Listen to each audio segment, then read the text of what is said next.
चंद्रशेखर जी शर्मा से मैं आग्रह करता हूं कि वो हमें संबोधित कर अनुग्रहित करें।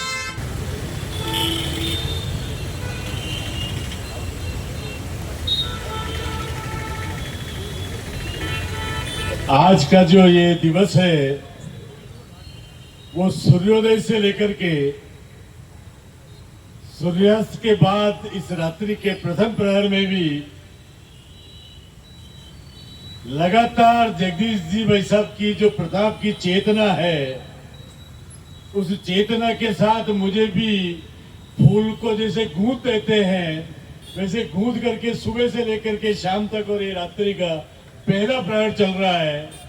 निश्चित रूप से जो दिग्विजय जी ने कहा और जो इंदु शेखर जी कह रहे हैं कि इनके अंदर वहां बलीचा के वो परमाणु आए हैं जो आज से 450 साल पहले हल्दी घाटी की मिट्टी को रज बनाने के लिए, देखिए मिट्टी होती है और एक बन जाती है रज, ब्रज की रज कहलाती है, ब्रज की मिट्टी नहीं कहलाती है, क्योंकि वहां पर हमारे ठाकुर जी नंद नंदन कृष्ण कन्हैया खेले थे, इसलिए उसको रज कहा जाता है, उसको मिट्टी नहीं कहा जाता। और मैं मानता हूं कि हल्दी घाटी की भी जो मिट्टी है वो रज है और उस रज को हम माथे से लगाते हैं।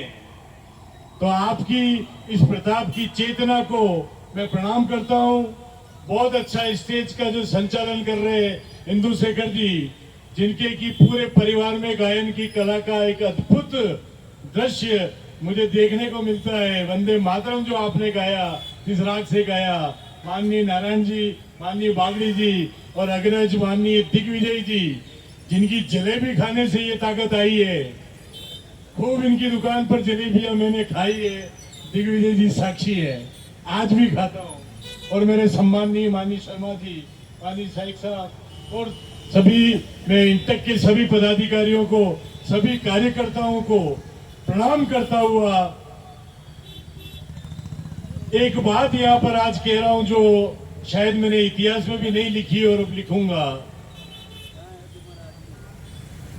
21 इतिहास को आप देखें कि ये लिखा गया कि वो सामंत लड़े, वो राजा लड़े, वो लड़े, वो लड़े, वो लड़े, वो लड़े। 36 कौम हल्दी घाटी में लड़ी थी। हमारे सबके पूर्वज हल्दी घाटी में लड़े थे। आप देखिए जगदीश राज श्रीवाली साहब, ये इंटक का कार्यक्रम है और इसमें मैं कहने जा रहा हूं कि उस समय जितने भी श्रमजीवी थे, जो पसीना बहाना जानते थे, जो श्रम करना जानते थे, वो सभी लोग युद्ध के मैदान में थे। और जो भोग विलास करना जानते थे, जो पसीना बहाना नहीं जानते थे, जो सोने की थालियों में सिंहासन पर बैठ करके भोजन करना चाहते थे, वो सभी अकबर के दरबार में हाजिरी लगाने वाले बन गए थे। और जितने श्रम के ऊपर अपना जीवन जीने वाले थे, मैं मानता हूं कि हल्दी घाटी का जो आंदोलन था वो मेवाड़ के उन श्रमजीवियों का था, जिन्होंने पसीना बहा करके, अपना खून बहा करके इस मेवाड़ की इज्जत को, इस राष्ट्र की इज्जत को बना करके रखा था। आज ये बात मैं इतिहास में भी लिखूंगा कि ये श्रम का योगदान है। उन्होंने अपना जो खून था वो पसीने की तरह, श्रम की तरह से बहाया। इसलिए मैं आप सभी श्रमजीवी श्रमिक बंधुओं को प्रणाम करता हूं और कहीं न कहीं आप में वो तत्व विद्यमान है। दूसरी बात जो मैं आपसे करना चाहूंगा कि प्रताप के लिए, चेतक के लिए एक बात कही जाती है जो आप सभी जानते हैं, सभी जानते हैं कि नीला घोड़ा रा असवार। क्या स्लोगन दिया जाता है? नीला घोड़ा रा असवार। अब आप देखिए कि हमारे भारत के इतिहास में नीले घोड़े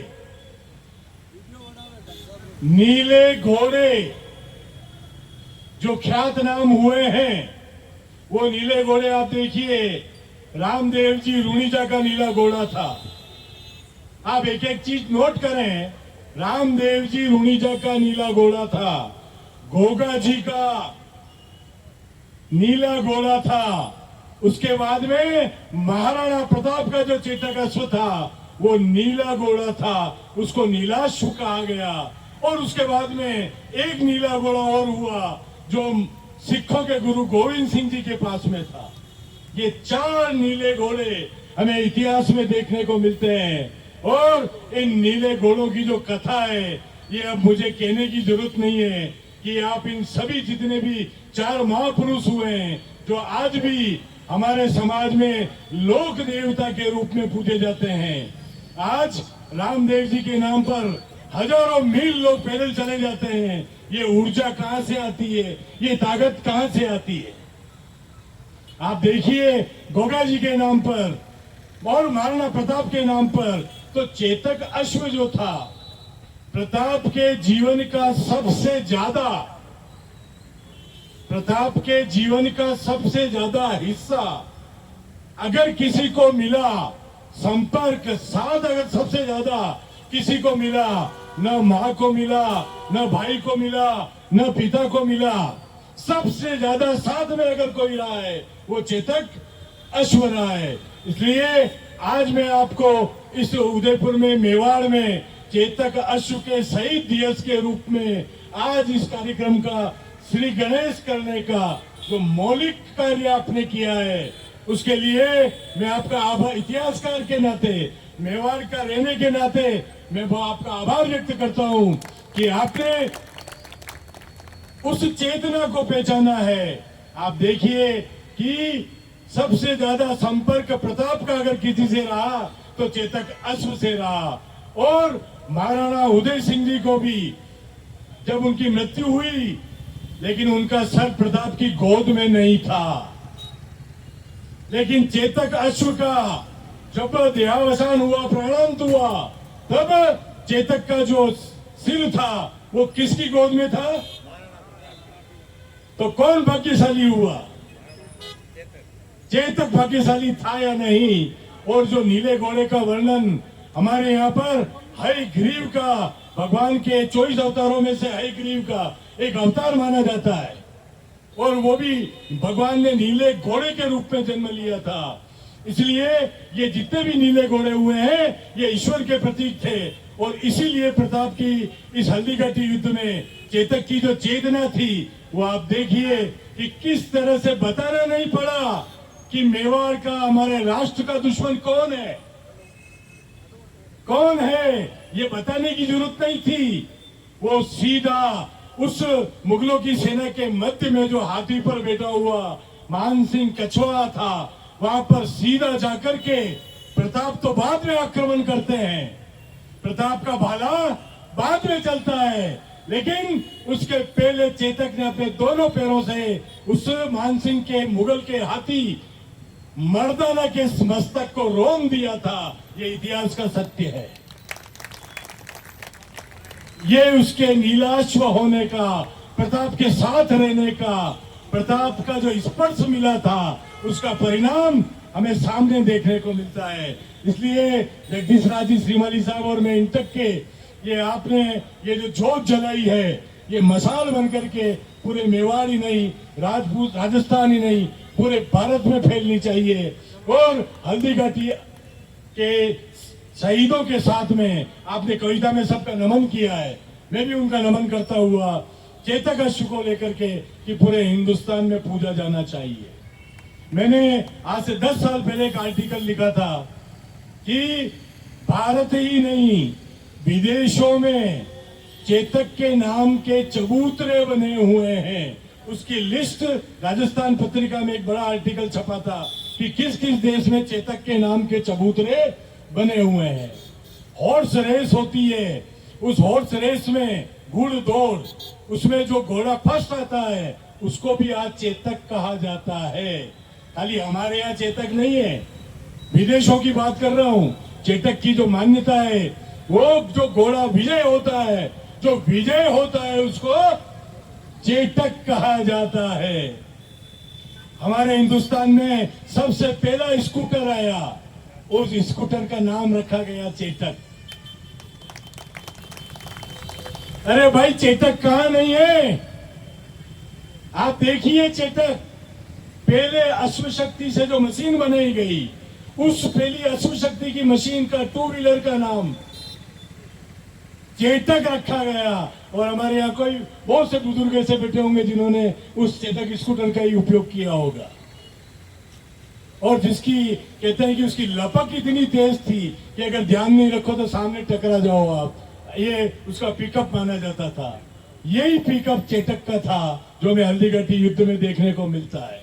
इसलिए इस चेतक के शहीद दिवस के रूप में 18 जून को सभी श्रद्धांजलियां देते हैं, लेकिन विशेष रूप से इस पे आग्रह करके आपने जो ये एक शुरुआत की है, मैं बहुत इससे में बहुत ही मुझे ऐसा लगा कि जो काम वाकई में मैं नहीं कर पाया वो काम आपने किया है।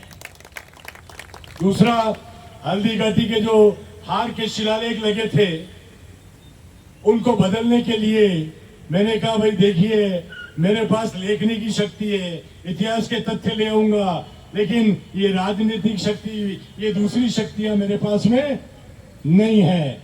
मैंने आपको बीड़ा दिया और वो काम ठाकुर जी, श्रीनाथ जी की कृपा से, सुदर्शन चक्र की कृपा से पूरा हुआ। और आज जब हम हल्दीघाटी जाकर के आए तो आज मैं कुछ प्रश्न आप लोगों से पूछ रहा हूं, आप उसका जवाब देंगे, मुझे मजा आएगा।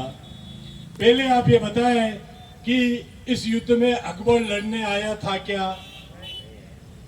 आप बोलिए बोलिए। नहीं आया था। लड़ने के लिए मुगल सेना आई थी और उनका सेनापति कौन था?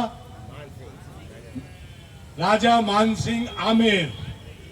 लेकिन अभी जो शिलालेख वहां पर भारतीय पुरातत्व विभाग ने लगाया है, जो दर्रे के वहां पर लगा है, उस पर लिखा है कि अकबर और महाराणा प्रताप के बीच में युद्ध हुआ। कितना गलत है? गलत है या नहीं? ये हटना चाहिए या नहीं हटना चाहिए?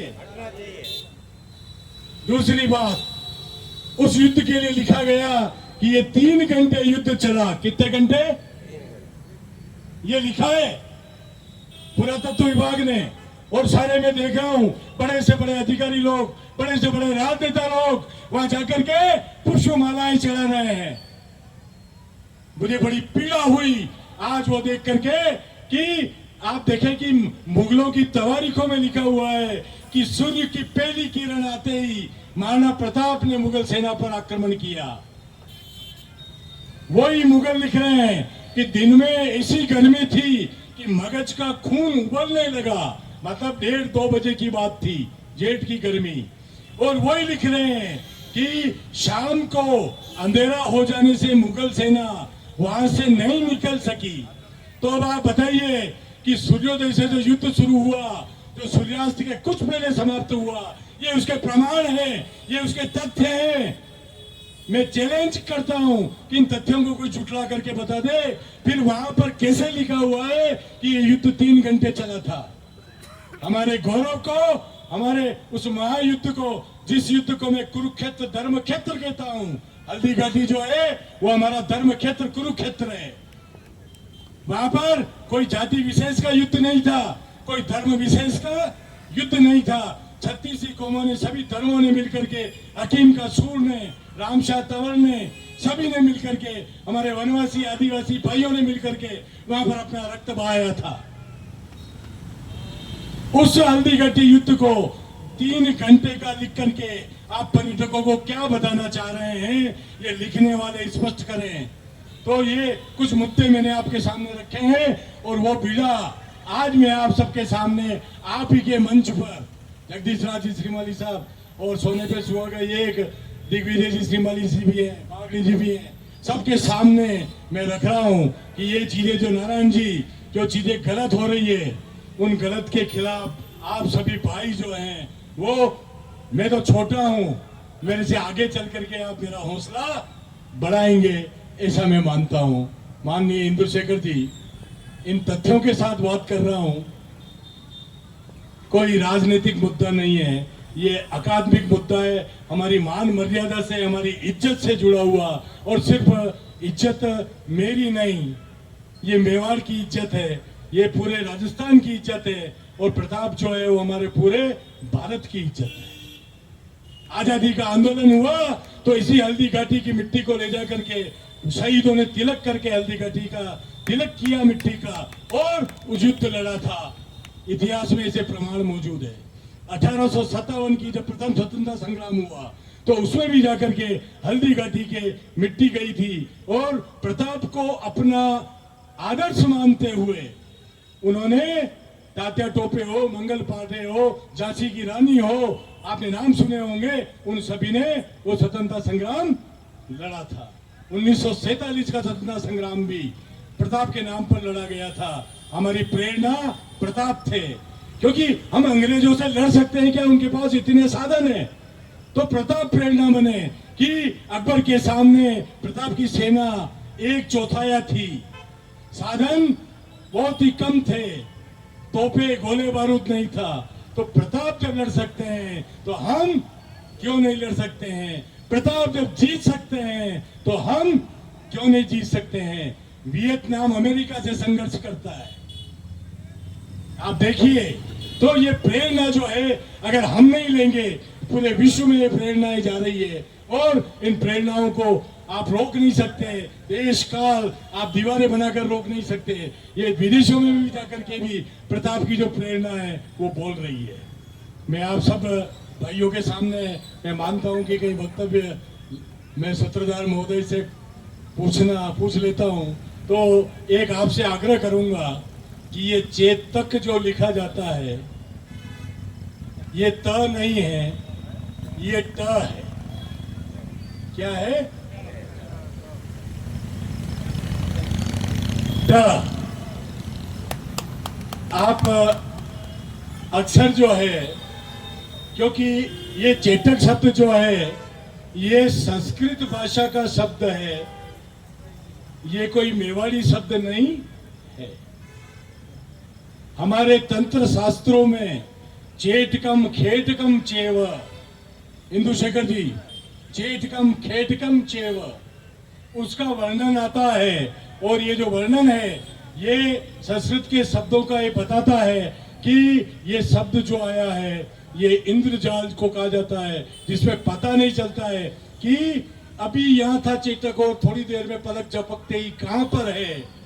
ऐसा इंद्रजाल चेतक की गति का था, इसीलिए उसका नाम क्या था? चेतक। इसलिए मैं आप सबसे ये आग्रह करना चाहूंगा और इसके साथ ही मैंने जो श्रीमती साहब से आज जो निवेदन किया है उस निवेदन को, और आपने पंडित श्रीधर जी का जो सम्मान मुझे दिया है, जिस तरह से पंडित जी श्रीधर जी श्रीमाली ठाकुर, पंडित श्रीमाली साहब ने उस समय ठाकुर लगा करता था, उन्होंने जिस तरह से ज्योतिषीय गणना करके आध्यात्मिक उपचार करते हुए प्रताप की विजय को निश्चित किया था, प्रताप की विजय को निश्चित किया था, मैं ये काम करता आया हूं। लेकिन इस सम्मान के मिलने के बाद में मैं और भी कटिबद्ध हो गया हूं कि जिस तरह से श्रीधर जी ने प्रताप के उस समय मान मर्यादा की और हमारे मेवाड़ की रक्षा की थी, उसी तरह से इतिहास के फील्ड के अंदर जो जो भी गलत चीजें आएगी उन गलत के खिलाफ मैं हमेशा बिना डरे हुए निडर होकर के आवाज उठाता रहूंगा।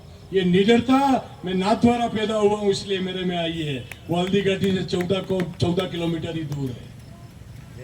इसलिए मैं इस पुरस्कार को लेने के बाद में अपना दायित्व, उत्तरदायित्व मैं और भी ज्यादा समझने लग गया हूं कि मैं मरते दम तक पंडित श्रीधर जी के इस सम्मान को ध्यान में रखते हुए उसके लिए कार्य करता रहूंगा। और सबसे बड़ी बात जो थी कि महाराणा प्रताप ने इतना संघर्ष क्यों किया, एक श्लोक लिखा गया है, दुआ लिखा गया है। उन्होंने उनकी तरफ से कहा गया, किसी कवि ने लिखा है कि तुरक कहावसी मुख पतो इन मूसो एकलिंग उगे जाही उगसी प्राची बीच पतंग। प्रॉब्लम यह थी प्रताप की कि जिस मुंह से एकलिंग जी को मेवाड़ का राजा माना है, हम तो दीवान हैं। राजा कौन है? कौन है राजा मेवाड़ का? एकलिंगनाथ। तो जो राजा एकलिंगनाथ है, उस राजा एकलिंगनाथ की जगह मैं उस तुर्क को बादशाह कैसे मान लूं? ये बहुत बड़ी प्रॉब्लम थी। कैसे मान लूं? ये बाहर की प्रॉब्लम नहीं, प्रताप के अंदर की समस्या थी कि भाई जिस मुंह से मैं एकलिंग को राजा मानता हूं, बप्पा रावल से लेकर के मेरा पूरा खानदान एकलिंग जी को मेवाड़ का राजा मानता आया है। हम मुनीम बनकर के, दीवान बनकर के यहाँ का शासन चलाते हैं, तो मैं उनको तुर्क ही कहूंगा, उनको कभी बादशाह नहीं कहूंगा, राजा नहीं कहूंगा। और सूरज कभी पश्चिम में नहीं उगा है, सूरज हमेशा पूर्व में ही उगा है, इसलिए ये मेवाड़ का सूरज भी पूर्व में ही उगेगा। आप निश्चिंत रहें, कभी भी पश्चिम में उगने वाला नहीं है। ये कहकर के मैं आप सबको पुनः प्रणाम करता हुआ मैं अपने वक्तव्य को यही समाप्त करता हूं। और इंदु शेखर जी एक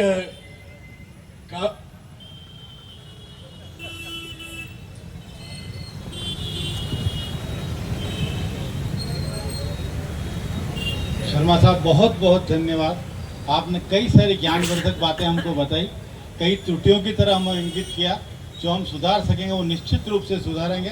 ये वाकई में हमारी आंखें खोलने वाली बातें हैं, जो किस तरह से पूर्व में जगदीश राज जी ने वहाँ के शिलालेखों को, वहाँ के आलेखों को बदलवाया, इसके लिए भी हम प्रयत्नशील रहेंगे। ये हमारा आपसे वादा है। और आपका इतना शानदार उद्बोधन रहा कि मैं खुद अभिभूत हूँ। आज इस चेतक के निर्वाण दिवस पर भाई साहब मैं एक बात और बताना चाहता हूँ, वो ये है कि राणा प्रताप का एक हाथी था राम प्रसाद, वो मुगलों के अधीन चला गया, मुगलों की गिरफ्त में चला गया। उसने वहाँ कुछ भी खाया पिया नहीं और वहाँ उसको प्राण त्याग उसने दिया। इसलिए आज उसको भी मैं इस वक्त पर स्मरण करना चाहूँगा। और मैं अब यहाँ सबके लिए आइसक्रीम की व्यवस्था की गई है, सब अपना मुंह खाली बिना छूटा किए ना जाएं। मैं अब खुशविंदर जी कुमावत से आग्रह करता हूँ कि वो धन्यवाद प्रस्ताव। प्रताप के चेतक के प्रथम जो अपन ने जगदीश भाई साहब के प्रेरणा से आज इन तक जग विद्या ट्रस्ट और सभी ने मिलकर बनाया, और आप सब ने अपना अमूल्य समय देकर इस प्रोग्राम को सफल किया। और सभी अतिथियों का बहुत बहुत धन्यवाद कि आपने हमारा निमंत्रण स्वीकार कर इस प्रोग्राम में पधारे। आप सबका बहुत बहुत धन्यवाद।